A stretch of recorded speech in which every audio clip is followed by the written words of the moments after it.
Good afternoon and welcome to the Connecticut High Dosage Tutoring Competitive Grant Bidders Conference. I'm Irene Parisi. I serve as the Chief Academic Officer and the project lead for the Connecticut State Department of Education. Together, we're going to go over a couple of things: program purpose, vision, and outcomes, an RFP overview of this competitive grant, including the guiding legislation, process for completing the grant application, including a timeline, the application review process, grant funding process, and implementation and monitoring. First, we'll begin with an RFP overview. Given the extensive impact of the COVID-19 pandemic on student performance, particularly in middle school and secondary mathematics, districts across the country have been seeking these effective strategies to accelerate learning. And high dosage tutoring is a well-researched approach that provides the intensive curriculum-aligned support to help students close those achievement gaps that we see. So to launch this work, Connecticut and the Governor's Office and the State Department of Education allocated $11.5 million of our ARPA dollars for local education agencies to implement the high dosage tutoring program in mathematics in grades 6 through 9. Most recently, Public Act 26-68 allocated $2 million to support the ongoing implementation of the Connecticut High Dosage Tutoring Program through a competitive grant process for eligible LEAs. The criteria for this grant are continuing to be grounded in the contemporary research, even our own CCERC research, and as well as implementation experiences across our Connecticut districts, ensuring that high dosage tutoring efforts remain both evidence-based and responsive to local needs. So simply put, the purpose of this grant is an opportunity to continue to build upon the initial launch and local research, implementing strategies to accelerate learning, utilize research and evidence-based strategies with intensive and curriculum-aligned support, and remain student-centered. We anticipate outcomes to be that in grades 6 through 8, students will attain 100% of growth in math as measured by your local and state assessments. For grades 9 and 10, as this is being expanded to 10th grade learners, will attain a B or better in math coursework, sustain a model for high dosage tutoring, and potentially expand educator pipeline by creating an in-person tutoring position or multiple positions. To reiterate, Public Act 26-68 allocates $2 million for this round of funding for this program. Agencies to implement the HDT program. It is a competitive grant process. The grant period and timeline is outlined in statute. What we're hoping for is applications are received and they are due no later than Friday, September 11th, 2026 at 5 p.m. Eastern Daylight Time. We will announce awards on September 25th and the grant period ends June 30th of 2027. This is the date by which all funds must be expended. Eligible applicants include public schools K through 12, Regional Education Service Centers, or RESs, the governing authority for a state charter school, state technical high schools, incorporated endowed high schools or academy, and non-public and private schools. The application is organized by 6 parts. There's a statement of need and current status for the LEA to complete, providing a high dosage tutoring program description. You may have one already, so if these funds are anticipated to build upon a program that you have, then please include that in the application. Another part of the application includes how might you communicate and collaborate and show system progress. How might you assess and plan for evaluation? What the budget or what you anticipate the budget to be. And in Appendix A, we have statement of assurances that are typical with any grant funding. We've also included up front the review process and the scoring criteria. It is important to note that the application is available in a Word format, so you can download it and complete it and submit it directly to me. Only a complete application will be reviewed and scored. process for review and scoring criteria are provided again on pages 16 and 8 through 18 in the application. The application and review scoring process, again, only the most competitive of applications will be selected to receive grant funding and participate in the program. LEAs identifying high dosage tutoring as a long-term district or school improvement strategy to accelerate that learning will be prioritized. LEAs that prioritize students outlined in section 6 of this document, and then LEAs will be informed via email of their status of the application. It's important to refer to those program elements that are outlined on page 7. Again, the timeline is here. We will announce awards rather quickly by September 25th. The grant period ends June 30th, and it is expected that on or before October 23rd, the program begins to be implemented. You're probably wondering about the approved vendors, much like before. In May, a request for information was released to request information regarding available high dosage tutoring vendors and programs, either in state or nationally. This RFI closed on June 5th of this year. So this is the list of approved vendors from that RFI, as well as those that were previously approved vendors that responded to our request. We asked those that were previously approved to update their program information. Not everyone has done so. So as of today, this is the approved list of vendors. So as an applicant, you can choose a vendor to include in your grant application. This might be helpful to you as you start to think about that programming. If you do not see a vendor that's on this list that you had previously worked with, it is possible that they are no longer in business and serving as a high dosage tutoring provider, which is information we did learn once we reached out to them. But again, to reiterate, this is the list of approved providers, whether they're offering in-person and virtual or virtual only. Grant overview and key dates include: there is only $2 million that is allocated right now through this Public Act 26-68. The maximum grant award is $50,000, and that's based on a formula of approximately $2,500 that it takes to serve each student. This is a reimbursement basis only grant, which again, if you are a recipient of other grants, then you understand how that works by submitting fund requests within the EGMS system. The grant period will be from September 26, 2026 through June 30th of 27. And again, these are the grant key deadlines listed on the slide. So upon approval of the RFP application, and you've received an email from me saying, congratulations, your request for grant funds has been accepted and approved, I will communicate directly to the superintendent or director or the point of contact listed in the grant application. Again, the grant will be made available in EGMS. There will be a need to complete now the grant application within the system. The good news is that you might be able to copy and paste from your grant application over into EGMS, but the key things that we will need to have completed is the program narrative, the budget completed, an attestation of the, and then your fund requests through the same system. They are reimbursement basis. And to also assist you in completing your application, you can look at page 7 that speaks to the eligible activities and spending. And there will be an opportunity for allowable grant revisions through implementation. That is something that we would work through together. And revisions are requested through EGMS. So just really briefly, what is eligible and ineligible? With these funds, you can expand or enhance an existing high dosage tutoring program, or you can use these funds to create a new high dosage tutoring program targeting specific grade level and cohorts of learners. You can hire tutors through the approved list.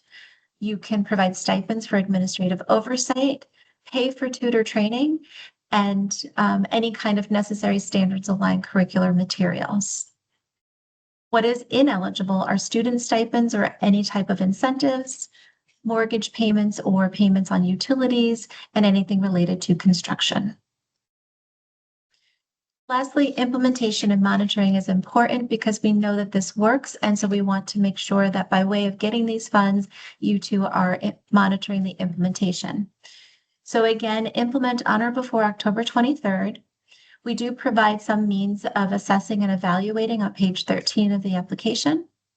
But ultimately, we ask that there's a planned and ongoing monitoring of the implementation of the local program design. You can use varied evaluation practices like walkthroughs or site visits, and at times the State Department of Education may ask to see how that is going for you, and we might want to come and see your learners and speak with your teachers. It's important to communicate the impact and outcomes to your community and families and students and teachers. Through monitoring, you may have to do a mid-course correction, and that is always a good thing to do. And you might want to think about or engage in some feedback practices, such as talking with teachers, students, and parents in a focus group style or through the use of surveys. So this is the grant application and the process that we will follow.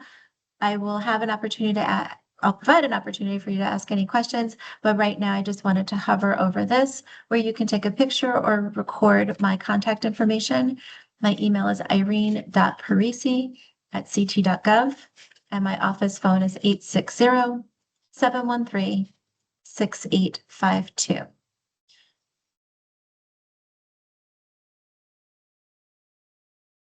So I can now open it up to questions. If you can raise your hand and then I will make you a presenter, or you could utilize the chat and we can see what questions and answers we can provide.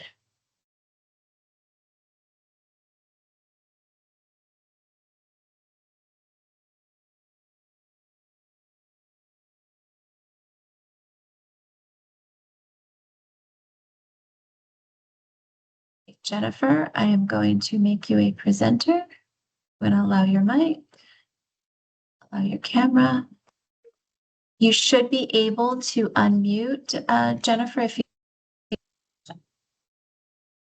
Okay, can you hear me? I unmuted. Okay. Yes.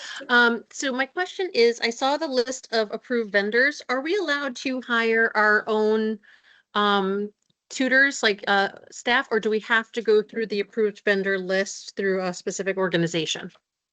Great question. Yes, you are able to hire your own staff, and that is also included in the grant application.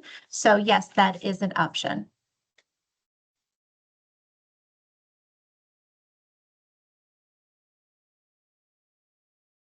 Jennifer, you're all set? I just want to make sure. Yeah, I just also want to make sure, is there any requirements with regards to the staff certifications or anything like that? Or is it the training is the component that we would be covering as part of the grant process?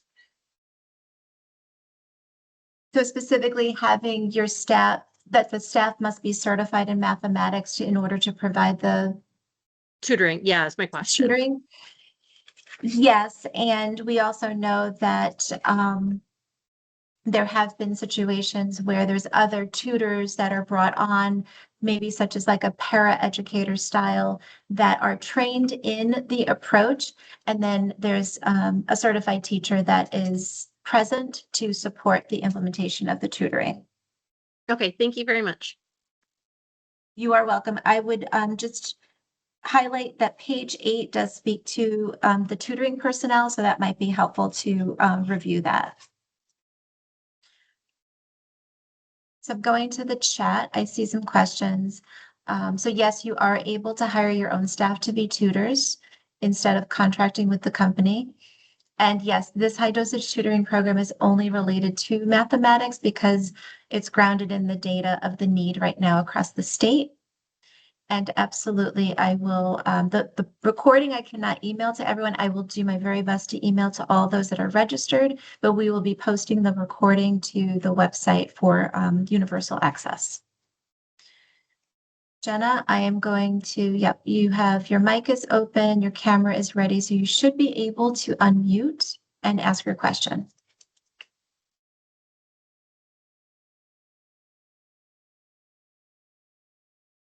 Hi, I just wanted to double check that I understand the submission process. So this is going to become available in EGMS? Upon approval as an accepted LEA, so the competitive process is through the Word form, the Word document that I had mentioned. Once you are approved for receiving the funds, the $50,000, then we open it up to only those in EGMS so that you can participate in the reimbursement process. Okay, so this the application would be emailed. Well, it's already posted online. Oh, okay. And yes, so the message did go out to local superintendents, but I can put the link in the chat for you, but it is available online through our high dosage tutoring website, as well as through our RFP site. But I will put those in the chat. Okay, thank you. You're welcome.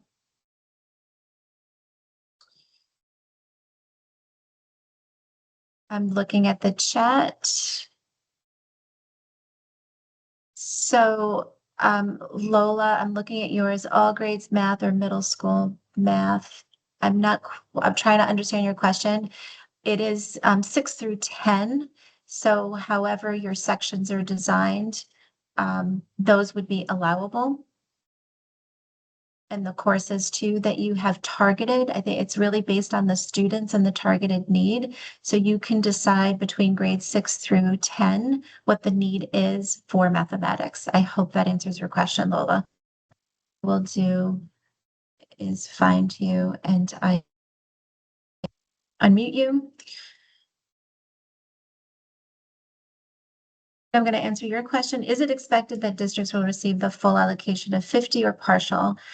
We would entertain a partial allocation. Again, you're building the budget based on your need. So if you submit a grant, if this is answering your question, if you submit a proposal rather for 25,000 and it is a competitive proposal and worthy, then you could potentially be awarded the 25,000, but we cannot exceed 50,000.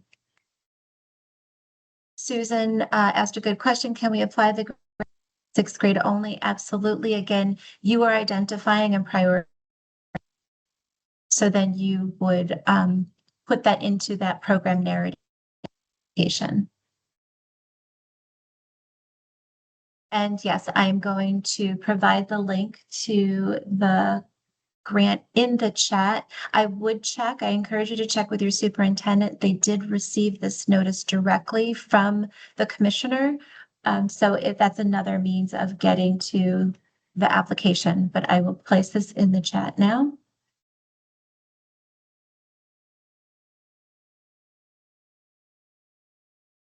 So on this page, you will see a PDF version and the Word version. So again, you would download the Word version, complete it to the best of your ability, and then submit it directly to me by September 11th at 5 p.m. Eastern Daylight Time. I will also add to the chat our high dosage tutoring page, which provides you with additional information related to the strategy. And we will be updating this page with the approved vendors. We will also include vendor summaries, which are super helpful in that you'll understand exactly the services that they offer.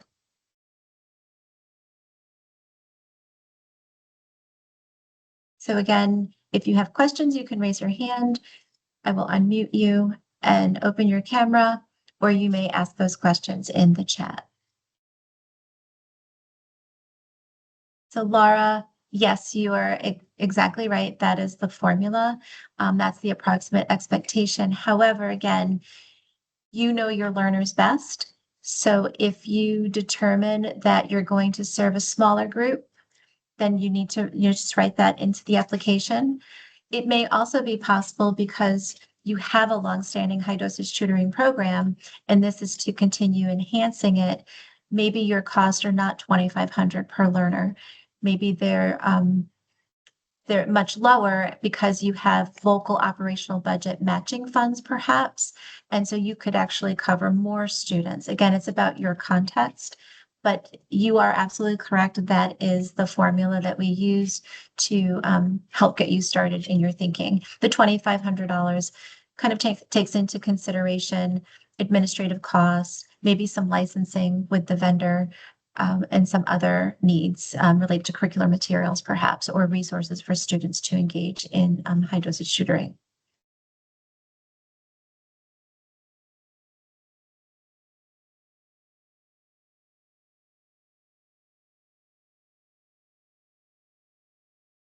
Again, if there's questions, you can raise your hand or enter them into the chat. And the recording with the slide deck will be posted to those sites that I shared with you, definitely the high dosage tutoring site, so you can access it afterwards. And I will do my best to email all of the attendees today.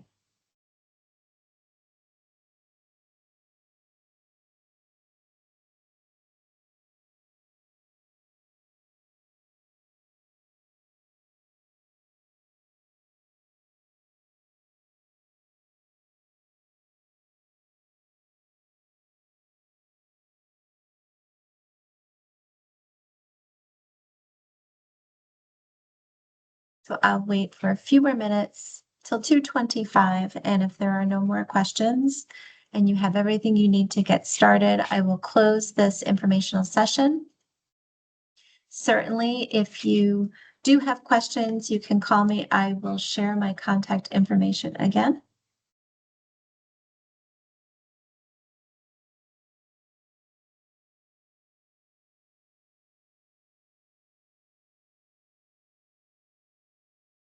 Actually, I will place this in the chat for your ease of access.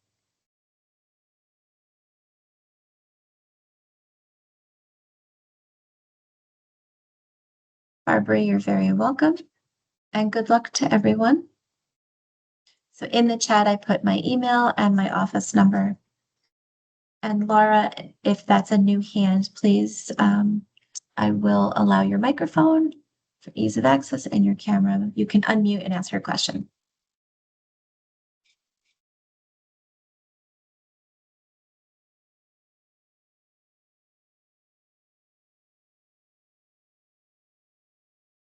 Again, Laura, just in case you did not hear me, you are. I got it. I'm unmute. sorry. Perfect. Nice to I hear thought your you were voice. unmuting me and I couldn't find the little buttons. And wait, here's my camera too. Okay. How are you, Irene? It's nice to I'm see well. you. How are you? You too. Well, thank you. I want to say I read in here that there was a discussion of prioritizing students with with chronic absenteeism. And I wondered at that, right? Because it's such a moving target of Sure. students, because if they're not there, then how do they benefit? Can you just discuss that, like how you sort of see that at the state level working? Because I see that the in-person tutoring is strongly encouraged, and during the day is more encouraged than not during the day. And so if they're not there, Right, how do based we? on, Yeah. based on the research, right? So again, this is just our way of sharing with you another way to build a program. And so if you, while you're also trying to accelerate learning and lift that level of learning, you're also combating, the chronic absenteeism. This is just an opportunity to target or to prioritize those learners. And you could potentially, create it as a hybrid in some ways if you need to, as like an on-ramp to getting them back into school. I don't know exactly what the challenges that you might be working through with those that are chronically absent, but maybe this is a means again to re-engage in some kind of way. And the turnaround office myself, we're always happy to speak with you and talk through that. However, since this is competitive, you will have to do that work as you're on your own and with a team. But all I can say is that it's just another opportunity of way how to frame it and utilize these funds to prioritize that learner group that Okay. have multiple challenges perhaps, and using this as an on-ramp back to school. That's probably all that I can say. Okay. Thanks. You're welcome. So again, if you have questions, you can raise your hand. I see that people have what they need to get started. If there are logistical or just more application kind of brass tacks questions related to the application, you can call or email. But designing the application, I will not be able to assist you with that. But please use the application that I put in the chat, the Word document, as your first approach. And that's what you would submit. If you add additional documents to that, that's perfectly fine. Sometimes you have other attachments or artifacts to include, and certainly your application might be longer than just the template itself that we provide. And again, that is fine. So just checking one more time, if there's any questions, please raise your hand or put it in a chat. If not, I will close this session, and good luck to everyone in your approach to this program.